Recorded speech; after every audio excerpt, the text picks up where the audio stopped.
Nós temos, alguns meses atrás, refletido sobre o sétimo mandamento. O sétimo mandamento fala para que os orienta o seu povo, não adulterarás. Nós investimos várias ocasiões para refletir diretamente no mandamento. E foi nesse contexto que viemos para o Cântico dos Cânticos. Porque o sétimo mandamento, Deus intenta preservar, orienta seu povo a fim de preservar a aliança do casamento. Né? E aí, quando adentramos ao Cântico dos Cânticos, ele faz exatamente isso. Né? Ele fala, sobretudo, do amor conjugal, inclusive dos altos e baixos da vida de um casal.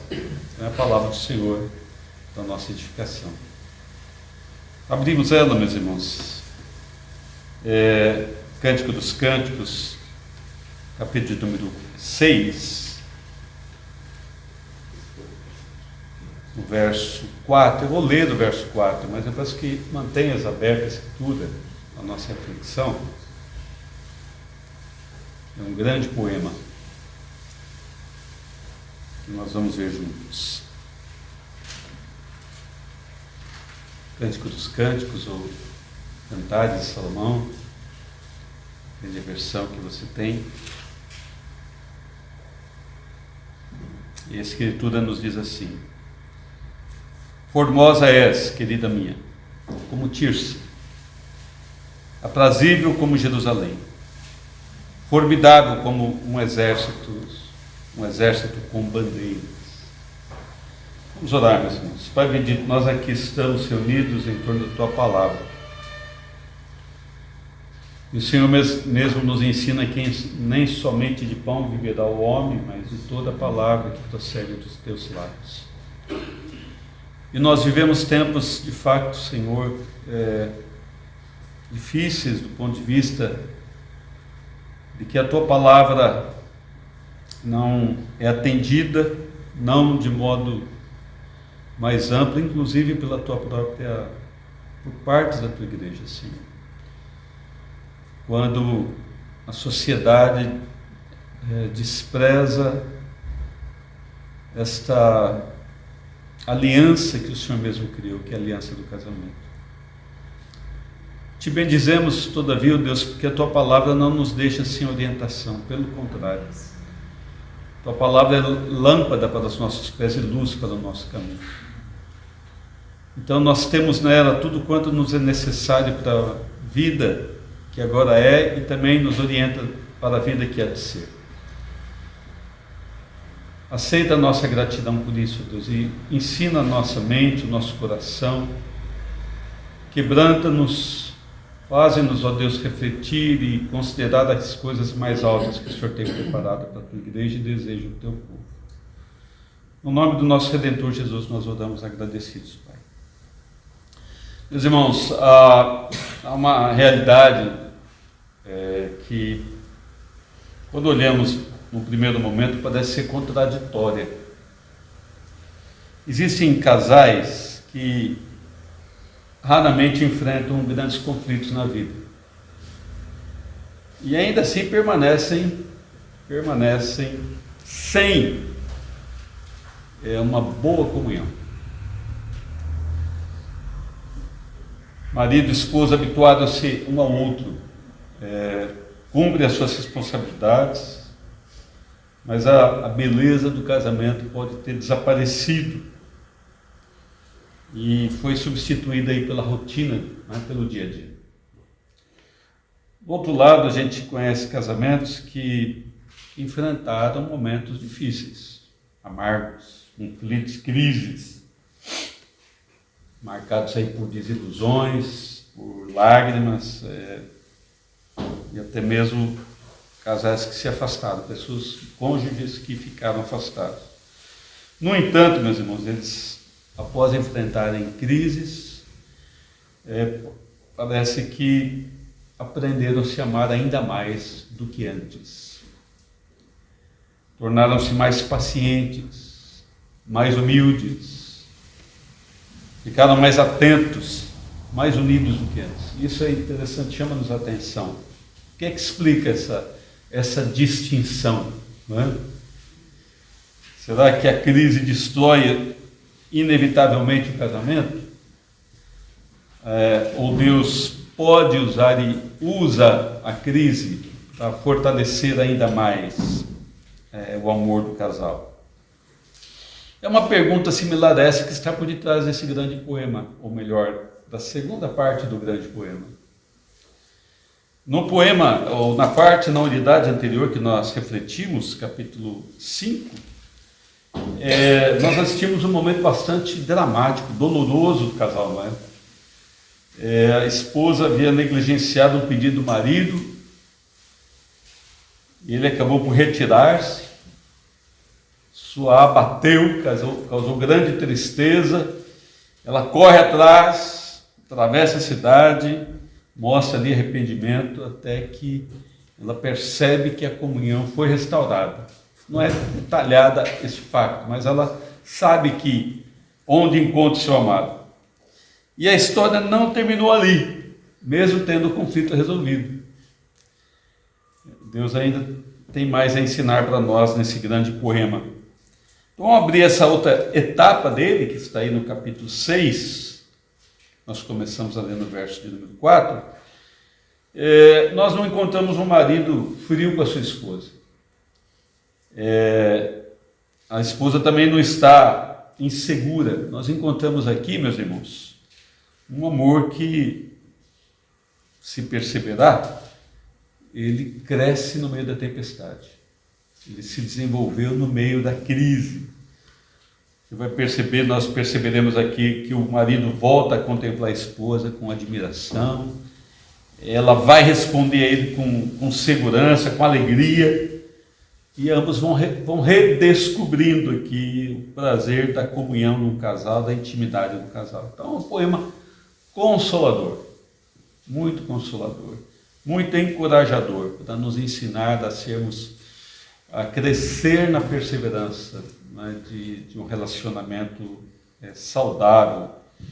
Porque ele não apenas mostra para a gente a renovação de uma comunhão ferida que nós vimos fora abalada, mas ele mostra como a relação passa a crescer depois de ser renovada. Então o poema demonstra aqui que o amor não é o fim da caminhada do casal. O perdão não é o fim da caminhada, é o começo de um amor que vai amadurecer. E eu devo dizer de antemão, meus irmãos, que essa verdade não está limitada ao casamento. Mesmo Deus que ensina marido e mulher acerca da restauração da comunhão do casamento, ele também ensina que através de Jesus Cristo, ele está a restaurar o seu povo. Cada dia, para que a comunhão do seu povo se estreite cada vez mais com o Senhor. Seja uma comunhão profunda e alegre. Nós não diremos, obviamente, tudo que esse texto tem a dizer, há muita riqueza aqui. Nós vamos ter uma percepção panorâmica dele. Então, peço que você observe os versos, capítulo 6, verso 4 até o 10. A gente percebe aqui que o marido reafirma o amor que ele tem pela esposa e como ela é exclusiva para ele. Observe isso. Verso 4, o esposo diz assim: formosa és, querida minha, como Tirse, ele cita uma das cidades, possivelmente capital da Samaria daquela época, aprazível como Jerusalém, formidável como um exército, ou com bandeiras.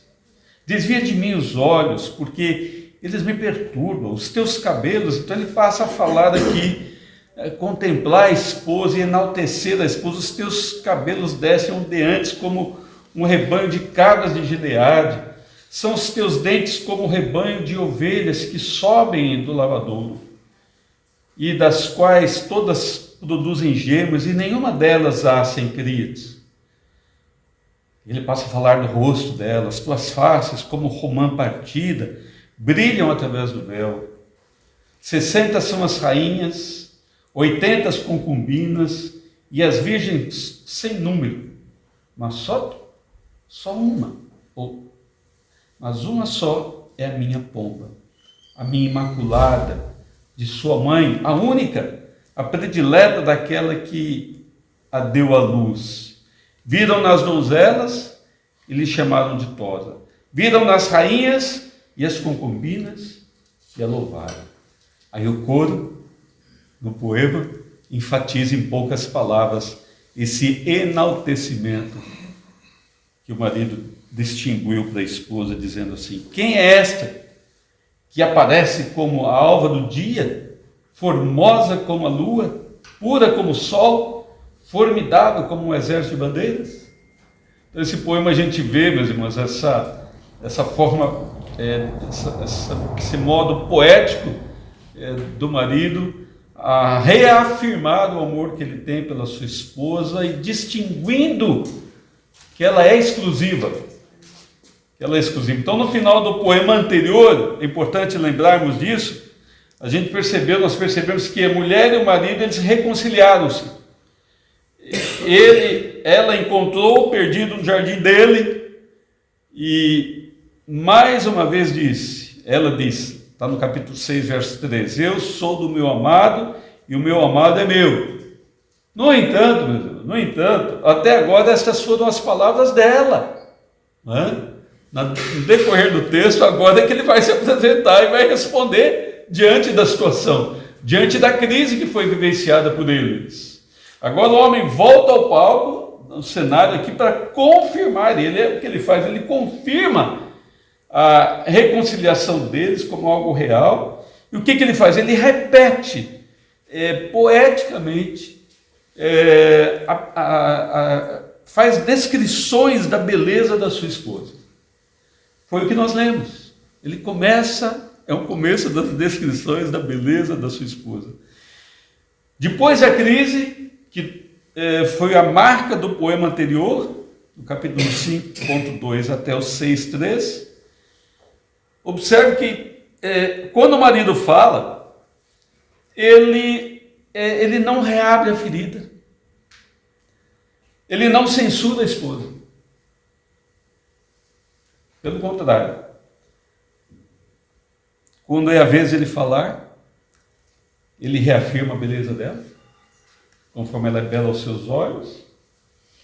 Ele fala palavras que têm a ver com a dignidade dela. Ele declara novamente a singularidade, fala pomba minha, e é interessante a linguagem quando fala da mãe, né? É como quer dizer assim, na nossa linguagem, né? A forma que tua mãe usou para te criar foi jogada fora, não tem outra parecida com você. Então fala de uma singularidade, de uma beleza, de algo exclusivo, né? Que o marido enxergava na sua esposa, e o coro confirma tudo aquilo que o marido falou, só que em poucas palavras. Então enaltece uma palavra de encorajamento, de beleza. Então o silêncio sobre a falha anterior é muito significativo dentro desse contexto. Por quê? Porque o amor restaurado de um casal não vive a alimentar, meus irmãos, as ofensas passadas. Lembra, nós estamos diante de um livro que faz parte de um conjunto de livros da Escritura, que são os livros sapienciais. Eles não são normativos, eles não estão a nos prescrever, eles estão a falar palavras de sabedoria, para a gente observar da sabedoria e aprender com ela. Aprender através de princípios, e aqui a gente aprende através de princípios. O marido não responde à falha da esposa, ele não alimenta a ofensa, ele não alimenta aquela falha. O amor que é restaurado, é renovado, reafirma o valor dela, da pessoa que ele ama. Quando vamos a seguir dos versos 11 até o 13, aí do mesmo capítulo, observe, a esposa, nós notamos, ela procura novamente a comunhão com o seu marido.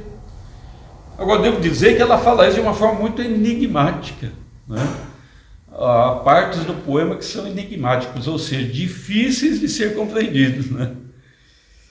E observem, leio aqui as palavras da esposa, do coro e da esposa. Verso 11 e 12 nos dizem assim: diz ela: desci ao jardim das nogueiras para mirar os renovos do vale, para ver se brotavam as vides, se floresciam as romeiras. Não sei como, imaginei-me no carro do meu nobre povo. Então o coro diz: volta, volta, Solomita, volta, volta, para que nós te contemplemos. E a esposa: por que quereis contemplar a Sulamita na dança de Manaim? Então temos aqui diante de nós os versículos mais difíceis de todo o livro, né? Quando lemos os vários comentaristas, sobretudo aqueles que não alegorizam o texto, aqueles que são mais literais, procuram tirar o ensino natural do texto, encontramos um desacordo, ninguém tem a compreensão plena, completa. Percebe-se algo, não é? Percebe-se algo aqui, percebe-se uma ideia dominante, embora as dificuldades do enigma, mas a ideia dominante parece ser de um impulso interior irresistível que conduz a esposa novamente ao encontro do marido. Algo a impulsiona. A gente lembra que nos versos anteriores do poema o marido reafirmou o amor por ela, não é? Ele acabou de reafirmar. E reafirmou também que ela é exclusiva. Então essa afirmação de uma devoção sincera parece apanhá-la de surpresa. E ela então deixa ela alegremente desconcertada. Parece que ela está agora a flutuar, não é? Ela diz, como que de supetão ela passa a imaginar-se num carro, não é? Junto com o seu povo. Ela diz que ia visitar o jardim, que é uma figura de linguagem usada no texto, no livro do Cântico dos Cânticos, para falar do ambiente da comunhão do casal, e ela vai ver se as videiras estão em flor, se realmente o ambiente é propício para eles restaurarem, se os elementos estão ali mesmo a indicar que o relacionamento revigora, e ela deseja que revigora, não é? Então essa descoberta deixa ela tomada de alegria, como se estivesse a participar de uma procissão com a nobreza do seu povo, como se ela estivesse lá nessa procissão. Lembra muito o casamento, lembra muito a festa do casamento. Então o povo quer contemplar o que está a acontecer, como quem contemplava as mulheres a dançar nos acampamentos de Israel. Daí ela fala a dança de Manaim. É que tanto o povo do norte quanto do sul, os acampamentos tinham os momentos de festa. Não é? O povo cristão de hoje, nós não temos esse tipo de festa que o povo de Israel tinha. Mas naquelas festas, naqueles momentos de comemoração, havia danças, né? As mulheres dançavam. E porque era um momento de alegria, de festa, de contentamento do povo israelita. E a mulher está feliz, está surpreendida com a resposta do marido. Essa é a impressão que nós colhemos do texto. E o coro quer ver dessa alegria. Venha, deixe a gente contemplar essa alegria que você está a gozar. É essa a impressão que absorvemos, retiramos do texto. Então esses versos, meus irmãos, faz perceber para a gente que o amor, ele é restaurado, ele deseja aprofundar o relacionamento, deseja aprofundar a comunhão.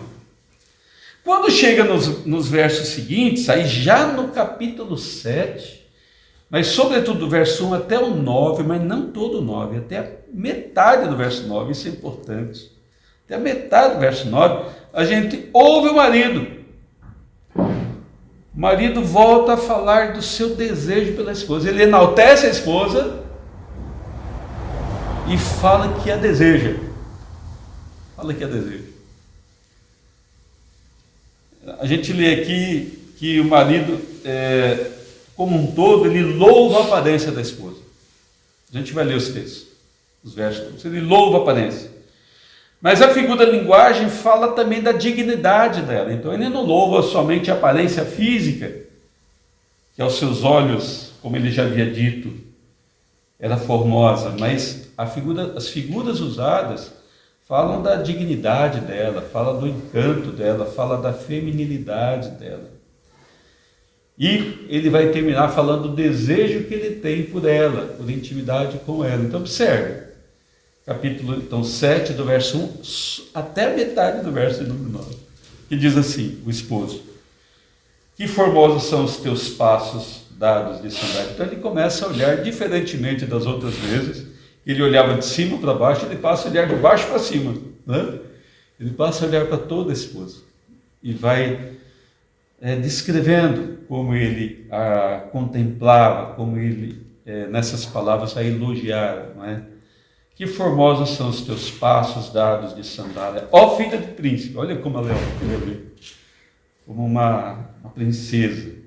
Os meneios dos teus quadris são como colares trabalhados por mãos de artista. O teu umbigo é taça redonda, a que não falta bebida. O teu ventre é monte de trigo cercado de lírios. Os teus dois seios, como duas crias gêmeas de uma gazela.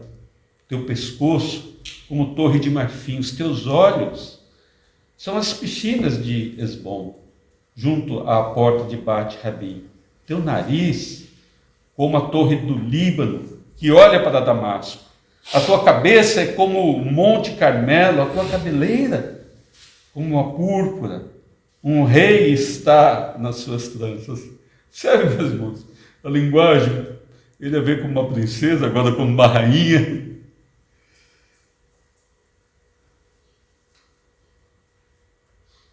Depois o verso 6, quão formosa e quão aprazível é. E olha como ele a chama, como que é dado um nome para ela, ó amor em delícias. Esse teu porte é semelhante à palmeira, e os teus seios, e aqui que ele declara o desejo de ter comunhão íntima com ela.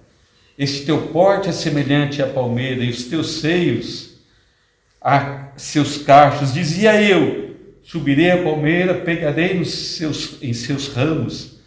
Sejam os teus seios como os cachos da vide, e o aroma da tua respiração como das maçãs. Os teus beijos são como bom vinho. E entenda agora, 3 pontinhos, né? A frase não terminou. Os teus beijos sejam como bom vinho. Então lemos aqui, meus irmãos, sobre um amor que depois de ter sofrido lá atrás, ele está a ser renovado. Ele volta a desejar. Você se lembra o que aconteceu no poema anterior? No poema anterior, o marido buscou a esposa, bateu a porta, ele estava do lado de fora, o orvalho ia cair, era noite, e ela disse: eu não posso te atender agora, em outras palavras, né? Acabei de me ajeitar, estava deitada, vou sujar meus pés. E quando ela vem atrás dele, ele havia partido, havia ido embora. Mas ele desejou estar com a sua esposa, e aqui, depois de ter vencido a crise, depois de ela ter ido buscar a ele, de ter se esforçado, o amor foi restaurado, e ele então no início desse poema segundo, ele declara de novo o seu amor por ela, e agora ele declara que ele a deseja, que ele continua a desejar sua esposa, a despeito dos acontecimentos anteriores. O amor verdadeiro, meus irmãos, ele continua a admirar integralmente a pessoa que é amada. Então, quando chega no fim do poema, a gente vê que o amor culmina no deleite dos dois, mútuo, e na renovação do desejo mútuo, em 2 versos, ou melhor, num verso e meio mostrado isso, né? O 7, a segunda parte do capítulo 7, verso 9, e o verso 10. Né? Diferentemente de como a mulher respondera no poema anterior, quando o marido a buscou, agora a esposa responde aos anseios dele com segurança. Diz aí o verso 9 e 10. Na continuação, vinho que se escoa suavemente para o meu amado, deslizando entre seus dentes, lábios e dentes. Eu sou do meu amado e ele tem saudade de mim. Então observe, meus irmãos, a beleza do fim dessa parte do poema. A gente percebe que muito distintamente o outro poema, o marido foi embora desapontado, não é? vão embora desapontados. A mulher está agora tão ansiosa por responder ao seu marido que ela interrompe a fala dele, no verso 9. Verso 9, os seus beijos são como o bom vinho. Ela interrompe essa palavra dele, de desejo por ela, e termina a frase dizendo assim, ele diz, os teus beijos são como o bom vinho, e ela diz, vinho que se escoa suavemente para o meu amado, deslizando entre os lábios e dentes. Aí então ela declara, eu sou do meu amado e ele tem saudade de mim. Então, é uma linguagem maravilhosa, meus irmãos, de amadurecimento do amor do casal. Amadurecimento que todo casal precisa aprender, que todo casal precisa desenvolver.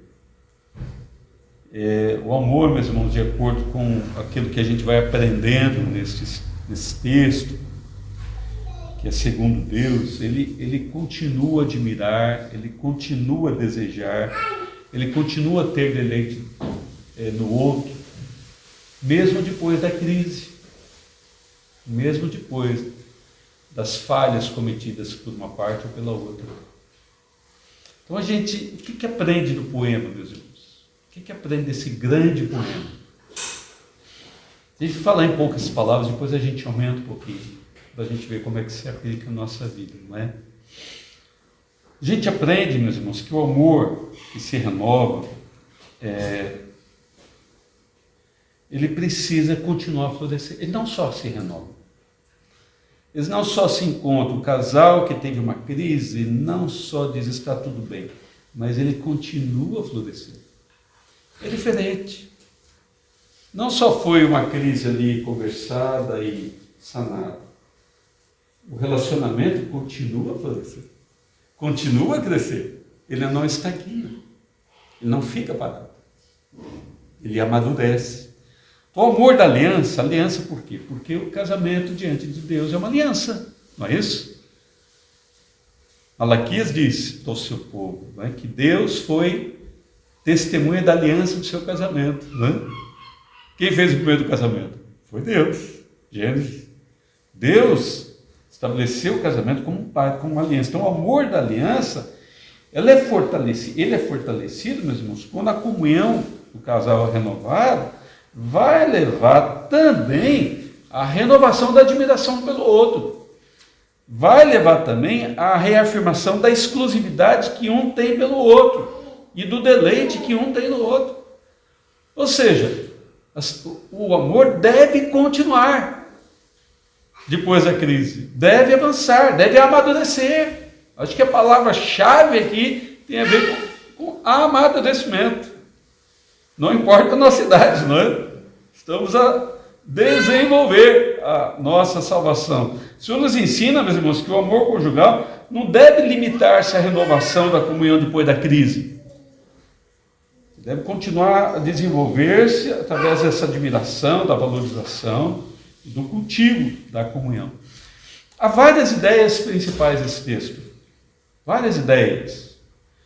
Se a gente um dia sentar, né, ao redor aqui numa mesa redonda para perceber este texto, a gente vai perceber, por exemplo, que ele nos ensina, que ele trata, ele fala que a crise no casamento, ela deve ser superada, meus irmãos, em busca de amadurecer o casamento. A gente vai perceber que ele fala de perdão, embora aqui o perdão é implícito. Uma falha foi acontecida lá atrás. Como o poema é grande, na segunda fala, que é a fala do marido, aí a gente percebe que a resposta dele é admirável. E a deixa admirável, não é? Então há um perdão implícito. A gente percebe que a comunhão é renovada. É um outro aprendizado. A gente percebe que o texto traz da superação da separação do casal. Observe tudo isso, porque nós estávamos... O pano de fundo que nós temos, que nós temos ao falar desse texto é o 7º mandamento, que diz: não adulterarás.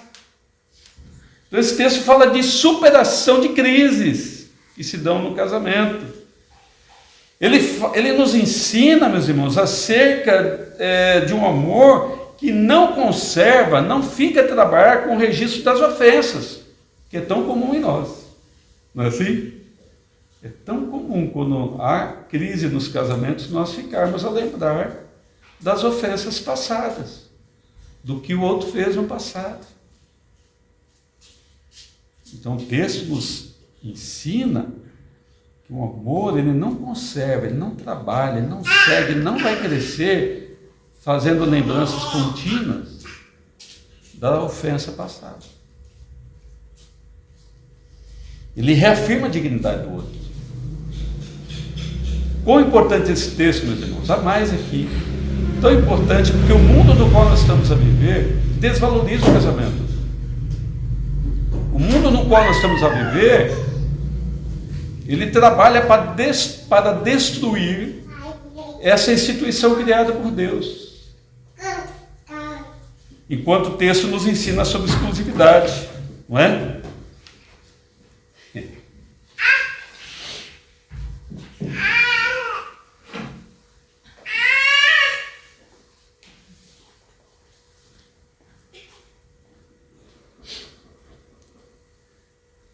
Esses textos ensinam para a gente, meus irmãos, sobre processo de amadurecimento. O amadurecimento do amor do casal, meus irmãos, ele não acontece porque um casal deixa de falhar. Guarde isso no seu coração. O amadurecimento acontece porque o casal aprende a lidar com as falhas do outro, um do outro. O amadurecimento não acontece porque o casal não falha. O amadurecimento acontece porque aprende a lidar com as falhas. Casamento, ele funciona aqui como uma academia, ou melhor, aqui a gente tem que falar de outra forma, como um ginásio, um lugar que nos treina, que faz-nos aprender a amar. Essa aliança faz-nos aprender mais sobre uma aliança maior, um amor ainda maior. É como uma escola. Nenhum casamento permanece sempre no mesmo nível de intimidade, não é? A gente sabe disso. Existem dias melhores, dias menos bons, dias de quietude, né? De silêncio um com o outro. A gente sabe disso, os casados sabem. Na minha casa acontece, viu, meus irmãos? Nós somos iguais, né? De carne e osso. Há épocas de comunhão intensa do casal, há momentos de orgulho, ninguém quer dar o braço a torcer, não é? Há momentos de pressa, de cansaço, e o pecado, que cria distância, não é? O pecado faz separação entre nós e Deus, mas também faz separação aqui, ó, entre nós. E dentro de casa, o casal, isso é patente, distancia marido e mulher. Então o problema, meus irmãos, é não estar em reconhecer aí que essas crises existem. O problema é permitir que elas se transformem em muros, não é? Permanentes, que fiquem lá o resto da nossa vida. Esse poema nos dá um caminho muito melhor. Muito melhor. Ele nos ensina que depois da reconciliação, o marido não faz da falha passada da esposa arma para controlar ela, não é? Para manipular a esposa, lembrando, olha, você fez isso comigo no passado. É pelo contrário, ele reafirma o valor dela, ele honra a dignidade da esposa, ele volta a expressar o seu amor por ela. Mas tem um outro lado da história, né? Esse texto nos ensina que a esposa, por sua vez, ela não vive dominada pela culpa. Essa mulher não ficou dominada pela culpa. Pelo contrário, ela responde ao apelo do marido, o novo apelo do marido, cultivando a comunhão, investindo na comunhão, se entregando com segurança e alegria. É assim que o amor amadurece, meus irmãos, à luz do que a gente aprende neste poema. Ele amadurece no meio da crise, no meio das lutas. Quanto temos que aprender, né, meus irmãos? Nesse ginásio que é o casamento. Quanto temos que aprender com as crises, no meio das crises. Então, cada pedido sincero de perdão que você faz para a esposa, para o seu marido, cada atitude que você revela graça, favor ao teu cônjuge, cada palavra de encorajamento, e precisamos nos encorajar mutuamente, meus irmãos. Precisamos. Tanto os casais, e não só os casais, a igreja. A igreja. As nossas relações precisam ser eivadas de encorajamento mútuo. Você já percebeu que a Escritura, ela nos ensina, né, pastor? Até naquilo que deve ocupar a nossa cabeça. Tudo que é bom, não é? Tudo que é justo, tudo que é louvável, não é? Essas coisas devem encher a nossa mente, o nosso coração. Por quê? A boca fala do que o coração está cheio. Então a igreja precisa se encorajar. É por isso que você encontra na Escritura, sobretudo no Novo Testamento, esta palavra e sinônimos dela: mutuamente, uns aos outros. A Escritura em vários momentos ensina a igreja para se ajudar mutuamente, para se perdoar mutuamente, para se amar mutuamente, para se aconselhar mutuamente. Nós precisamos de encorajamento, né? E voltando ao casamento, o encorajamento, o gesto de carinho, cada demonstração de admiração, de esforço para preservar o casamento, vai fazê-lo perdurar. Vai fazê-lo continuar até o fim. Então, um casamento sólido, meus irmãos, não é aquele que nunca conheceu tempestade. Casamento que se solidifica é aquele em que os dois já haviam tomado a decisão e mantêm a decisão de que nenhuma tempestade vai afastá-los. E que nenhuma tempestade vai fazê-los cumprir o compromisso que eles assumiram diante do Criador de seu Deus. Deus quer proteger o casamento. Então ele não só disse para você, não faça. Ele também disse para você, se ama. Cultive o casamento. E o texto de Cântico dos Cânticos nos ensina sobre isso. Então precisamos ver mais, né? Ver mais o Cântico dos Cânticos e aprender com ele, né? Por isso, meus irmãos casados, não é? Não permitam que as falhas do passado definam o vosso casamento. Né? Não permita, não. Não viva das falhas do passado. Trabalhe pelo perdão. Trabalhe pelo perdão. Busque perdoar. Aprenda a perdoar. E olhar com bons olhos para o bem-amado, não é? Com boas palavras para o bem-amado. É um aprendizado, meus irmãos. E olhar para o Senhor nos ajuda nisso. Olhar para o Senhor nos ajuda, meus irmãos. Spurgeon, ele não fala só da beleza do casamento. A gente tem olhado para todo o livro, não como alegoria, mas como aquilo que deve ser feito entre um casal, aquilo que a Escritura nos ensina, um princípio de sabedoria acerca da relação de um casal, mas ele também nos ensina sobre a nossa relação com Deus. Deixa eu só colocar em poucas palavras. A esposa havia falhado, não é isso? A negligência dela feriu a comunhão, enfraqueceu a comunhão do casal. Mas não pensemos que foi a esposa, porque aquilo está nos descrevendo, dizendo, é sempre a esposa, não é isso? Isso acontece tanto de um lado quanto do outro, né? Mas o poema anterior descreveu a sua tristeza, o seu arrependimento e a busca dela pelo seu marido. Agora, nesse contexto do poema, tudo muda. O marido não reabre a ferida, não reavive a ofensa outrora cometida, não faz a culpa da mulher o tema da conversa do poema. Ele já começa dizendo, formosa és. E todo o poema vai nesse sentido, né? Você é o amor em delícias. E isso nos ajuda a perceber, meus irmãos, que é assim que Deus olha para o seu povo. Esse texto vai apontar para nós outros textos da Escritura que revela que o coração de Deus acerca do seu povo. Séculos antes de Cristo vir ao mundo, de ele nascer, o profeta Miqueias, ele contempla o Senhor e faz uma declaração. Eu peço que você abra a Escritura. Em Miqueias capítulo 7, verso 18 e 19. Miqueias 7, 18 e 19.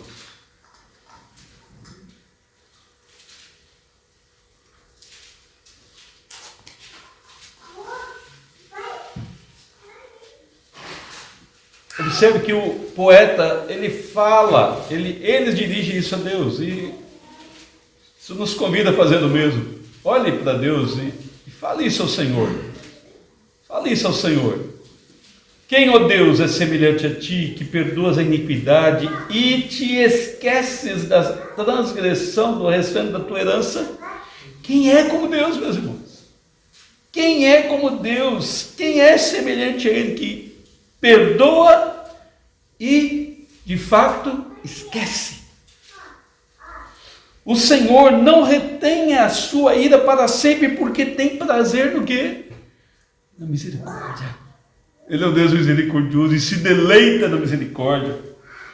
Tornará a ter compaixão de nós, pesará aos pés as nossas iniquidades. E olha que linguagem maravilhosa, meus irmãos, encantadora. E lançará todos os nossos pecados nas profundezas do mar.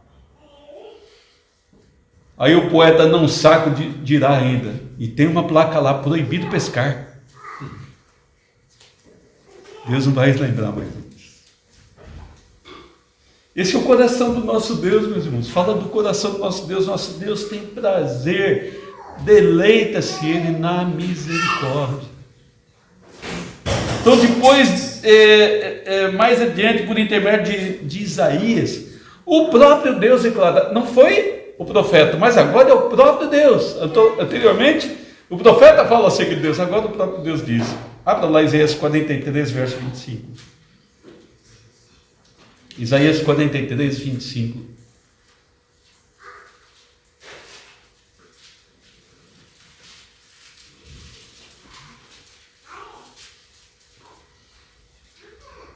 Diz o Senhor, eu mesmo sou o que apago as suas transgressões por amor de mim, e dos teus pecados eu não me lembro.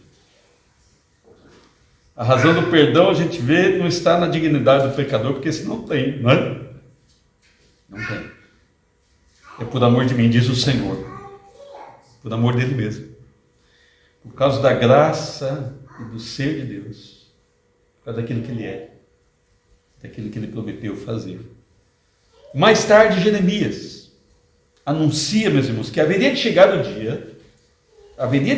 dia em que esse perdão seria estabelecido através da nova aliança. Ele estava a falar do que haveria de acontecer com a vinda de Cristo. Aí nós temos Jeremias 31, verso 34. Abre a Escritura. Jeremias 31, verso 34. E a palavra nos diz assim, não ensinará jamais cada um ao seu próximo. Está falando do futuro distante. Nem cada um ao seu irmão, dizendo, conhece o Senhor, porque todos me conhecerão, desde o menor até o maior deles, diz o Senhor. Pois perdoarei as suas iniquidades, e dos seus pecados jamais me lembrarei. E essa promessa, então, aguardou séculos até cumprir-se, e ela cumpre-se na pessoa de Cristo.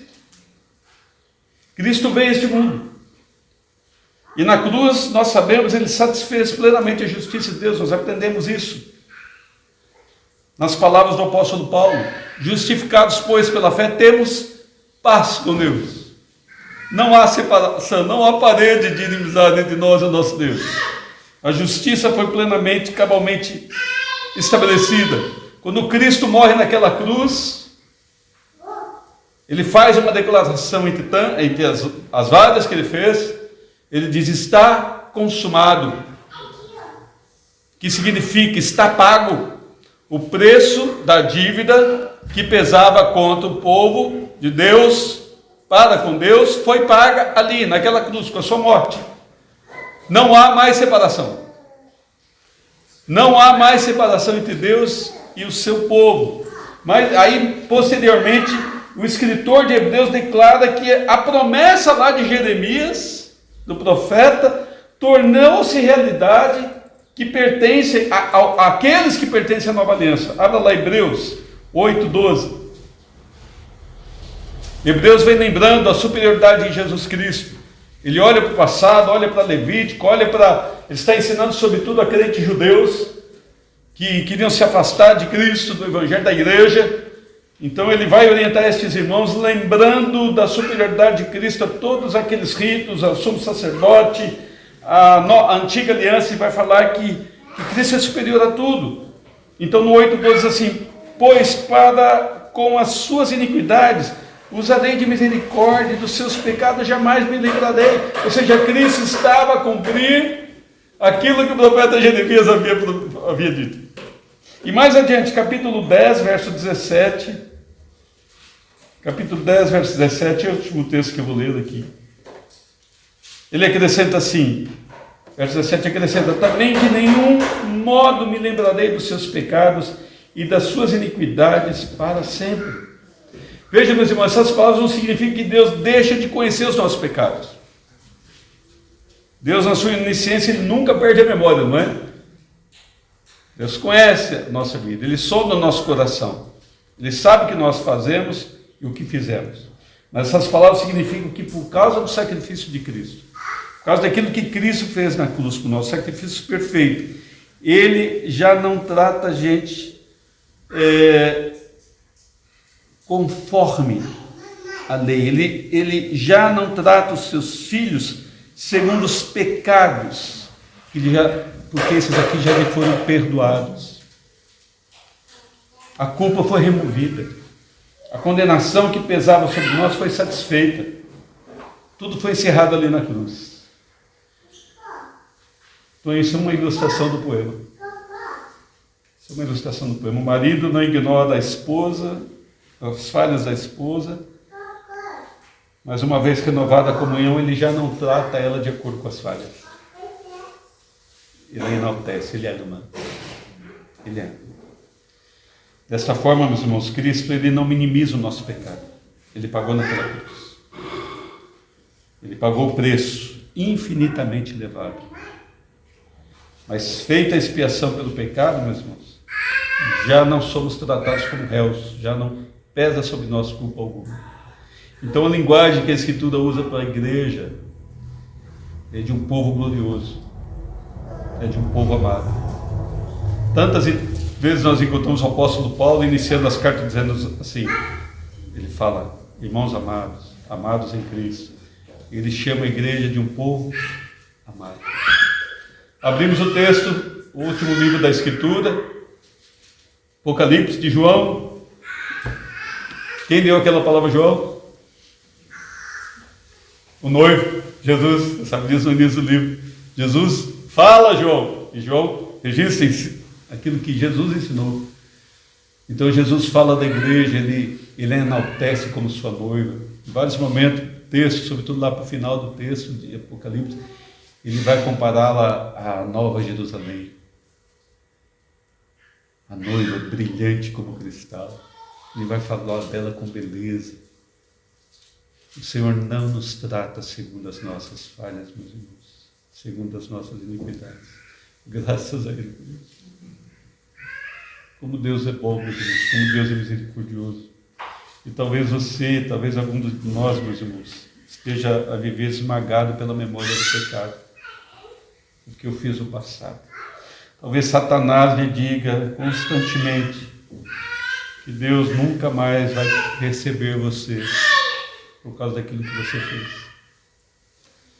Talvez você mesmo, talvez a sua própria consciência fique lhe acusando e não lhe dê descanso. Ouça a voz do Senhor. Ouça a voz do Redentor, do amado. Se o seu pecado foi confessado, se ele foi abandonado, se a sua esperança está unicamente em Cristo, Deus já não define você pelo seu passado. Ele não nos trata segundo as nossas iniquidades. Elas foram de fato perdoadas. E Deus não se lembra mais delas. Então não viva como prisioneiro da culpa. Deus já te perdoou, então aproxime-se dele. Aproxime-se do Senhor. Olhe para a beleza de Cristo. Alegre-se na pessoa de Cristo. Cultive comunhão com Ele. Busque o Senhor. Porque quanto mais você conhecer o amor de Cristo, quanto mais você perceber como Ele ama você, como Ele ama seu povo, comprado pelo alto preço, entregue em Cristo Jesus, mais você vai amar o Senhor. Quanto mais você olha para cima e vê o custo pago, mais você o ama, mais você o quer. Mais você e eu percebemos que, a despeito do que somos, nós continuamos amados. Nós continuamos desejados, continuamos a ser a menina dos olhos de Deus. Louvado seja o Senhor, meus irmãos. Aproximemos do Senhor com toda a confiança. E louva assim. Vamos crescer nessa comunhão. Não só como casais, superando crises, amadurecendo, vencendo as crises que possam existir, mas também crescendo no Senhor. Como nos ensina a Escritura em outro sítio. Crescer na graça e no conhecimento do Senhor. Deus nos abençoe. Vamos orar, meus irmãos. Vamos nos colocar de pé. Peça a Deus que te ajude a crescer. Peça a Deus, se você é casado, peça ao Senhor que essas palavras te ajudem a agir. Agir em relação à sua esposa, agir em relação ao seu marido. Ore pelo seu casamento, para que ambos, para que vocês juntos vençam as crises. Não só as que porventura existam agora, mas quaisquer crises. Que elas sirvam para amadurecer, para aprofundar as raízes do amor, para fazer ele florescer ainda mais. Mas ora também para que isso também se dê no teu relacionamento com o teu amado Jesus. Confie no perdão dele. Confesse pecados, confesse suas falhas, sua fraqueza, mas confie para que esse amor cresça, para que essa comunhão cresça.